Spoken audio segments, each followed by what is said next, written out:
Well, I used to live nearby. Before the war, I mean, up there. I was on the train when it happened. I tried calling my family, but couldn't get through. What the?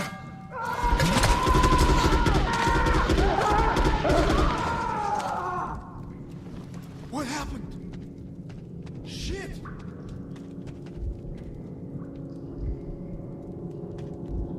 Shit! Shit! What's going on here?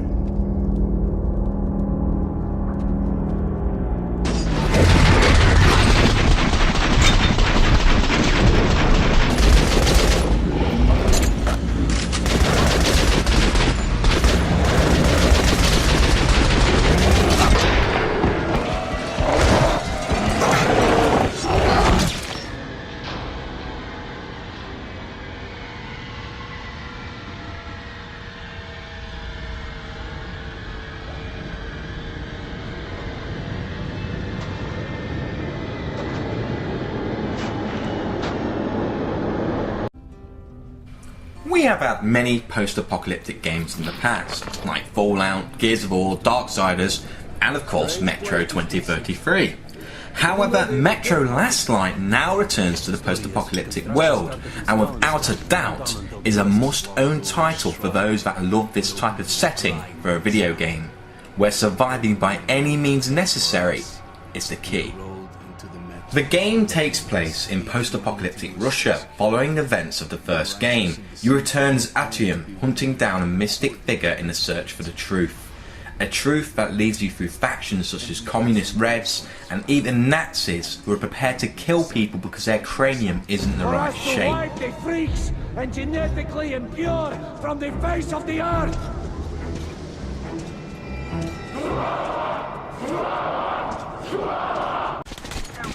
If that isn't enough, there are mutated creatures that will tear you limb from limb if you cross them.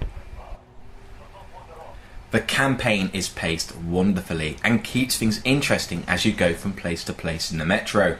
There will be moments that will keep you on the edge of your seat, making sure your flashlight is charged and your gun is fully loaded, constantly looking behind you as you make your way to your objective, as you hear growls and noises from creatures stalking you. What you experience along the way will both thrill you and hold you in suspense with an incredible soundtrack to help create that murky atmosphere of the Metro. The visuals, voice acting, lighting, level design and story are all at an exceptional high standard. No doubt the visuals look great on PC, but they also look great on console. Lighting is dynamic and it's very rare for this game to look ugly. I also found installing the game to the hard drive increases loading times. Playing through Metro Last Light can be intense as you creep through the dark tunnels of the Metro or fight for survival upon the surface. There are moments of the game where you will enter through civilized areas which feel alive. Everyone has something to say and are interesting to listen to.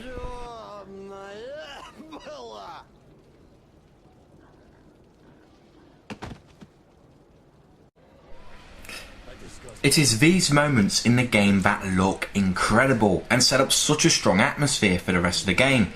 In these civilian areas you will spend time prepping up with ammo and weapons which can be bought with military grade bullets. Money has no price in the Metro. Wealth is put into these military grade rounds which are stronger than any other ammo and serve as the currency. But in a tight situation, do you use them? Or do you save them for the next civilized area? You have to be smart in ammo conversation and choosing what weapons to take before adventuring out into the darkness, not knowing when your next stop will be.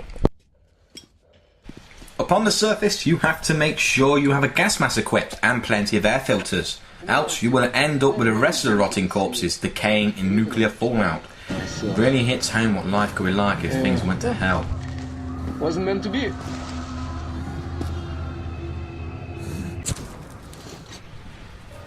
What also makes Metro Last Light a great game are the little things, small things, like having the real world time on your watch, wiping off dirt or bugs from your gas mask, the conversations that people have, or finding bodies of a father and mother holding their child.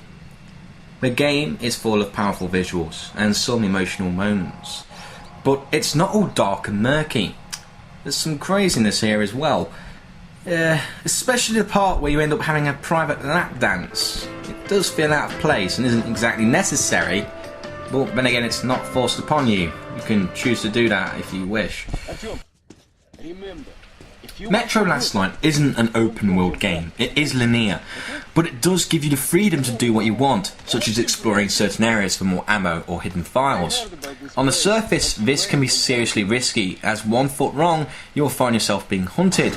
I found myself in moments of sheer panic firing off a volley of shotgun shells into one creature, which then alerts the others, and they charge your position. It really does make for some fight or flight moments, and all the time you have to keep checking your wristwatch to see how long you have left on your gas mask. And also, if you run out of ammo, it can get extremely difficult to advance in certain areas. Personally, I think it can be argued that Metro Last Light is a better game than BioShock Infinite. With its very strong story, beautiful visuals and environments, with first-class voice acting, there are no pointless fetch quests or fillers. There are alternative endings based on what decisions you make in the game. It's gritty, unnerving and extremely satisfying to play. There is spectacle here, but it's not always in your face. In fact, it's subtle, and I like that.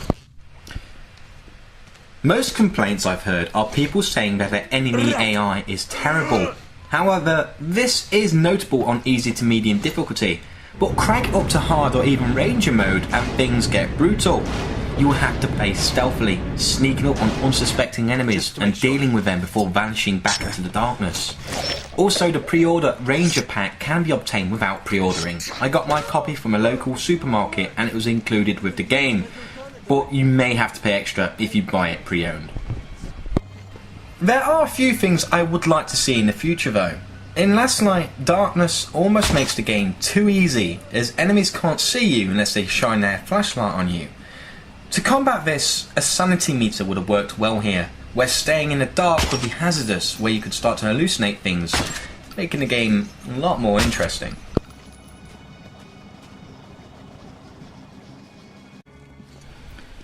The game can be finished in 12 to 15 hours and will also warrant a second playthrough for a different ending along with finding more secrets. As of yet, there's no DLC planned for new chapters, and the only DLC available at this time is Ranger Mode, which has a new weapon, 100 military grade rounds and a new difficulty, which, as I said before, seem to be available with all new purchases of the game, if you pre-order or not. There's no multiplayer either, so this is a solely single player experience. If you haven't played the previous Metro 2033, it's certainly worth playing. Those that have, Last Light improves on it in so many ways.